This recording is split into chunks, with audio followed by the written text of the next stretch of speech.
Hello மக்கள்ஸ், இந்த வீடியோல எங்க அக்காவோட வளகாப்பு ஃபங்க்ஷன் பத்தி பார்க்கலாமா?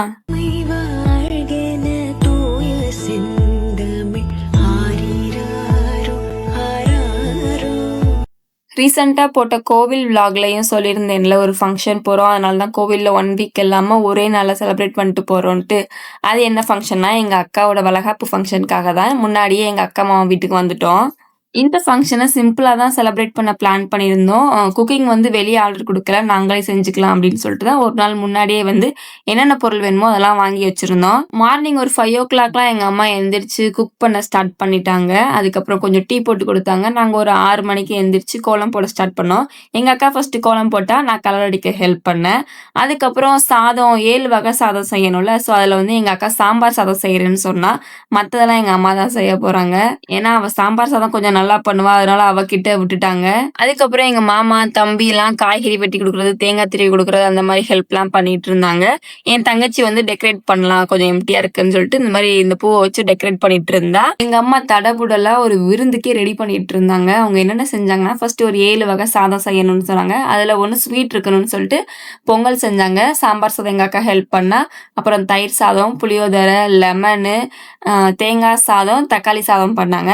அதுக்கப்புறம் மெயின் ரைஸ் இருக்கணும்னு சொல்லிட்டு ஒயிட் ரைஸு, அதுக்கு சாம்பாரு, புளிக்குழம்பு, பொரியல், அவரக்காய் பொரியலு, மோரு, ரசம் அதெல்லாம் பண்ணி ரெடி பண்ணாங்க. ரசம் மட்டும் நான் பண்ணேன். அதுக்கப்புறம் 2 வகை அப்பளம் பொரிச்சிருந்தாங்க. 1 கலர் அப்பளம், 1 ரவுண்ட் அப்பளம். அதுக்கப்புறம் என் தங்கச்சி ரெடி ஆயிட்டு இந்த தட்டெல்லாம் கொஞ்சம் டெக்கரேஷன் பண்ணிட்டு இருந்தா. அதுக்கப்புறம் எங்க அக்காவும் அவளே மேக்கப் போட்டு ரெடி ஆயிட்டா. நான் வந்து ஜடை மட்டும் வைக்க ஹெல்ப் பண்ணேன். அதுக்கப்புறம் நானுமே போயிட்டு ரெடி ஆயிட்டு வந்துட்டேன். எங்க அம்மா வந்து சமையல்லாம் முடிச்சுட்டு அவங்க ரெடி ஆயிட்டு இருந்தாங்க. ஸோ அதுக்காக கொஞ்சம் வெயிட் பண்ணிட்டு இருந்தோம். தட்டெல்லாம் எல்லாமே அரேஞ்ச் பண்ணி வச்சுட்டு, விளக்குலாம் ஏத்துறதுக்கு எண்ணெய்லாம் ஊத்தி திரிலாம் போட்டு வச்சிருந்தாங்க. எங்க அம்மாவும் ரெடி ஆயிட்டு வந்துட்டாங்க. அதுக்கப்புறம் தான் சொல்றாங்க, இது மாரி வளகாப்பு அப்போ ஃபர்ஸ்ட் வளையல் வந்து நீம் வளையல் போடுவாங்க. அது செய்யணும் அப்படின்னு சொல்லியிருந்தாங்க. அதுக்கப்புறம் எங்க மாமா போயிட்டு அந்த வேப்ப இலைய உடைச்சுட்டு வந்தாங்க. அதுலருந்து 3 காம்பு மட்டும் வச்சு, அதுல ஜட பின்னுற மாரி பின்னி, நூல வச்சு சுத்தி வளையல் மாரி ரெடி பண்ணிட்டாங்க. எல்லாமே ரெடி ஆனதும் ஃபங்ஷன் ஸ்டார்ட் பண்ணலான்ட்டு ஃபர்ஸ்ட் விளக்கேத்துனாங்க. அதுக்கப்புறம் என் தம்பி வந்து எங்க மாமாக்கு மாலை போட்டான். எங்க அத்தை வந்து எங்க அக்காக்கு மாலை போட்டு ஃபங்ஷன ஸ்டார்ட் பண்ணாங்க. ஃபர்ஸ்ட் வந்து எங்க அத்தை தான் வந்து வளையல் போட்டு விடணும்னு சொன்னாங்க.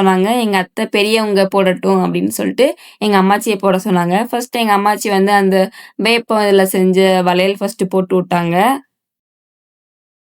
அதுக்கப்புறம் கண்ணாடி வளையல் போட்டு விட்டுட்டு, சந்தன குங்குமம் வச்சு ஃபங்ஷன வந்து ஸ்டார்ட் பண்ணி விட்டாங்க. இந்த ஃபங்ஷன் வந்து அவ்வளவா யாருகிட்டயுமே சொல்லல. ஏன்னா, எங்க மாமாவோட அண்ணனுக்கு ஒரு 3 டேஸ்க்கு முன்னாடி ஆக்சிடென்ட் ஆயிடுச்சு. இப்ப நல்லா இருக்காங்க. ஸோ, அதனால வந்து யார்கிட்டயுமே சொல்லல. இந்த ஃபங்ஷன தள்ளி போடவும் முடியாம, சரி எப்புட்னா சிம்பிளா வச்சிரலாம் அப்படின்னு சொல்லிட்டு, அவங்க வீட்லருந்து ஒரு 2, 3 பேரு, எங்க வீட்லருந்து ஒரு 2, 3 பேரு சேர்ந்து ரொம்ப சிம்பிளா வீட்லயே வச்சு முடிச்சுட்டோம். அதுக்கப்புறம் இந்த விளக்குல வந்து ஒரு சம்பவம் இருக்கு. இப்ப வந்து எல்லாருக்குமே வந்து டிஸ்டர்பா இருக்கு அப்படின்னு சொல்லிட்டு, இந்த விளக்க எங்க பெரியம்மா எடுத்துட்டு பூஜை ரூம்ல போய் வச்சுட்டாங்க. இதுல வந்து ஒரு சம்பவம் நடக்கும். வேற யாருக்குமே இல்ல. என் தங்கச்சிக்கு தான் அது என்னன்ட்டு சொல்றேன். பொறுமையா கேளுங்க.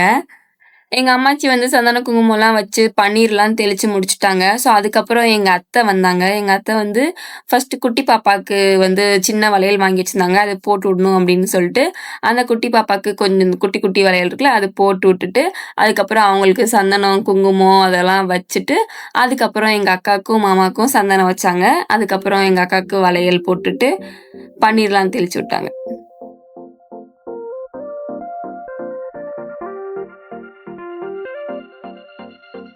அதுக்கப்புறம் வளையல் போட்டு விட்டவங்களுக்கு வந்து தட்டுல வந்து வெத்தல பாக்கு, சாக்லேட்டு, அப்புறம் 2 வளையல் வச்சு குடுக்கணுன்ட்டு ரெடி பண்ணி வச்சிருந்தோம். அத குடுக்க மறந்துட்டோம். அதுக்கப்புறம் தான் ஞாபகம் வந்து எங்க அம்மாச்சிக்கும், எங்க அத்தைக்கும் குடுத்தோம். அதுக்கப்புறமா எங்க அம்மா வந்து சந்தன குங்குமம் வைக்க ஆரம்பிச்சு வளையல் போட்டு விட்டாங்க.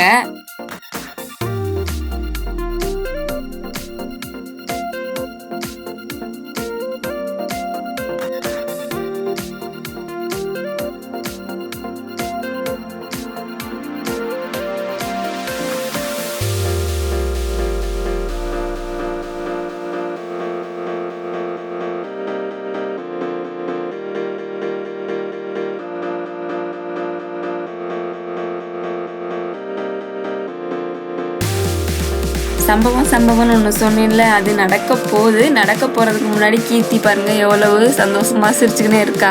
இன்னும் கொஞ்ச நேரத்துல வந்து அவ அழுக போறா. அது என்ன சம்பவம்ன்ட்டு சொல்றேன். இது வந்து எங்க பெரியம்மா. இவங்களும் வந்து சந்தன குங்குமம் வச்சுட்டு, அதுக்கப்புறம் வளையல் போட்டு, பன்னீர் தெளிச்சுட்டு இருந்தாங்க.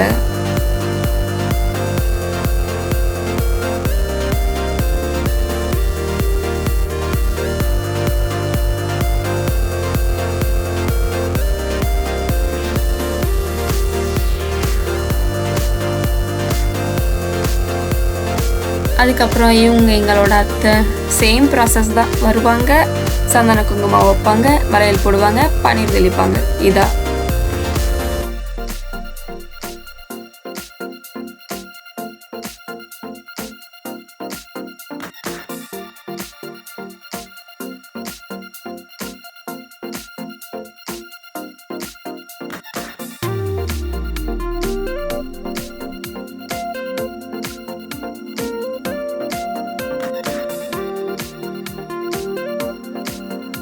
இங்க தான் சம்பவம் ஸ்டார்ட் ஆயிருக்கு. ஏன்னா எடுத்து குடுக்குற ஆள கீர்த்திய காணோம். நான் கூப்பிட்டு பார்த்தேன். அவ எதுவுமே ரெஸ்பான்ஸ் பண்ணல. பார்த்தா அவ பூஜை ரூம்குள்ள இருந்தாளாம். பூஜை ரூம்ல விளக்க வந்து மலையேத்த சொல்லியிருந்தாங்களாம். விளக்கு வந்து ரொம்ப ஃபாஸ்ட்டா எரிஞ்சதுனால விளக்கு ஃபுல்லா ஹீட் ஆயிருச்சு. அது மலையேத்துறதுக்கு பூ எதுவுமே அங்க இல்ல. ஸோ அதனால என்ன பண்ணலாம்னு நெனச்சாலாம், அத கொஞ்சம் ஓரமா எடுத்து வைக்கலாம் அப்படின்னு சொல்லிட்டு விளக்க புடிச்சாலாம், விளக்குல வந்து சூடாயிருச்சு. ஸோ அந்த சூடுல விளக்க கொஞ்சம் ஆட்டிட்டா. அதுல இருக்கிற எண்ணெய்லாம் கையில ஊத்தி ஃபுல்லா கொப்பளமாயிருச்சு. இது தெரியவே தெரியாது. இந்த கொப்பளத்த வந்து சொல்லல. இப்ப போயிட்டு தண்ணீல வாஷ் பண்ணலான்னு போய்க்கிட்டு இருக்கா. இந்த சம்பவம் வந்து எங்களுக்கு எதுவுமே தெரியாது. இன்னும் கொஞ்ச நேரத்துல வந்து என் பக்கத்துல வந்து நின்னுட்டு ஒரு மாரி அழுதுட்டு, "இது மாரி சூடாயிருச்சு, சூடு பட்டுருச்சு" அப்படின்ட்டு சொன்னா. என்ன சொல்றா? பூஜை ரூம்குள்ள போய், "சரி லைட்டா சுட்டுருக்கும் போல" அப்படின்னு சொல்லிட்டு நான் அத வந்து பெருசா எடுத்துக்கல. நான் மட்டும் இல்ல, நெறைய பேர் அத பெருசா எடுத்துக்கல. இவளுக்கு அப்போ ஸ்டார்ட்டிங்ல எரியல. கொஞ்சம் கொஞ்சமா என்னாச்சுன்னா எரியுது. ஃபுல்லா எரிஞ்சுட்டு இருக்கு. ஏன்னா, 5 விரல்லயுமே எண்ணெய் ஊத்தி கொப்பளமாக இருக்குது. அது வந்து ரொம்ப எரிச்சலா ஆக ஆரம்பிச்சுட்டுருக்கு. ஸோ கொஞ்சம் கொஞ்சமா அழுதுட்டே இருக்கா. நாங்க பார்த்து சிரிக்கிறோம். ஏன்னா சும்மா லைட்டா பட்ட காயத்துக்கு இவ அழுதுட்டுருக்கா அப்படின்னு சொல்லிட்டு. ஆனா காயம் வந்து ரொம்ப டீப்பா இருந்திருக்கு. அது எங்களுக்கு தெரியவே இல்ல. அதுக்கப்புறம் நான் வந்து சீரியஸா நான் எடுத்துக்கலல்ல. ஸோ அதனால நான் வந்து சந்தன குங்குமம் வச்சு வளையல் போட்டு விட்டேன்.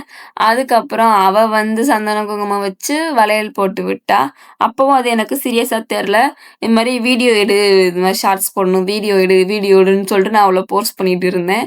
அவ வந்து இல்ல கையெல்லாம் வலிக்குது அப்படின்னு சொல்லிட்டு ரூம்குள்ளேயே போயிட்டா. சரி போயிட்டு கொஞ்ச நேரம் கழிச்சு வந்துருவான்னு சொல்லிட்டு நானும் விட்டுட்டேன்.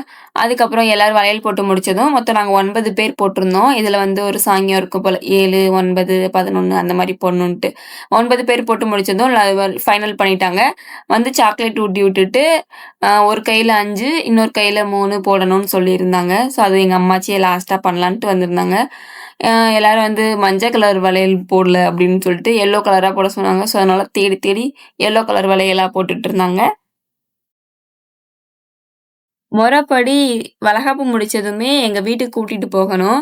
ஆனா, நாங்க வந்து கூட்டிட்டு போகல. எங்க அம்மாச்சியே இங்க பார்த்துக்கிறேன்னு சொன்னாங்க. ஆனா, வளகாப்பு முடிஞ்சதும் அவங்க வந்து எங்க மாமாவ பார்க்கக்கூடாது. எங்க அக்கா எங்க மாமாவ பார்க்கக்கூடாது அப்படின்னு சொல்லியிருந்தாங்க. ஸோ, அதனால கோயில் கூட்டு போலான்னு பிளான் பண்ணோம். இல்ல அவ 7 மந்த் இருக்கனால கோயிலுக்கு வேணான்னு சொல்லிட்டாங்க. ஸோ, அதனால பக்கத்து ஸ்ட்ரீட்ல எங்க அத்தை வீடு இருக்கு. ஸோ, அவள அங்க விடலாம் அப்படின்னு சொல்லிட்டு பிளான் பண்ணிட்டு இருந்தாங்க. அதுக்கப்புறம் எங்க தாத்தா வந்து பொட்டு வச்சாங்க. அதுக்கப்புறம் எங்க மாமா எல்லாரும் பொட்டு வச்சுட்டு, எல்லாருமே குரூப்பா நின்னு ஃபோட்டோ எடுத்துக்கிட்டு இருந்தோம்.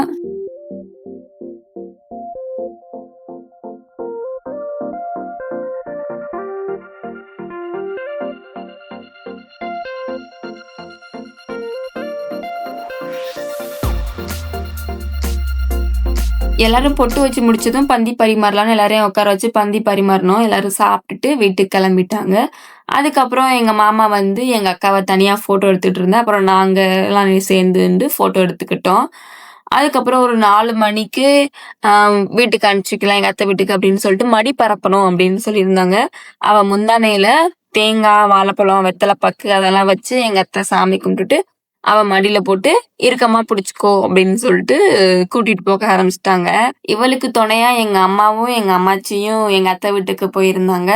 நான், எங்க மாமா, அப்புறம் என் தங்கச்சி 3 பேரும் சேர்ந்து பீச்சுக்கு போலாம் அப்படின்னு சொல்லிட்டு நாங்க ரெடி ஆயிட்டு இருந்தோம். அந்த பீச் வீடியோவ கார்ட்ல குடுக்குறேன். நீங்க பார்க்கலன்னா செக் பண்ணி பாருங்க. அதுக்கப்புறம் பீச் முடிச்சுட்டு வரும்போது கால் பண்ணிட்டாங்க எங்க மாமாக்கு. இது மாரி நீ உங்க அம்மா வீட்டுக்கு போ. அவ வந்து இங்க வீட்டுக்கு வரப்போறாளாம். அவளுக்கு அங்க இருக்க முடியலையாம். கம்ஃபர்டபுளா இல்லன்னு சொல்லிட்டு எங்க மாமாவ அவங்களோட அம்மா வீட்டுக்கு அனுப்பிச்சு வச்சுட்டா. அதுக்கப்புறம் அவர் போனதும் இவ இங்க வந்துட்டா. அவ்வளோதான் கைஸ் வீடியோ. வீடியோ பிடிச்சிருந்தா லைக் பண்ணுங்க. மறக்காம சப்ஸ்கிரைப் பண்ணுங்க. பாய். தேங்க்ஸ் ஃபார் வாட்சிங்.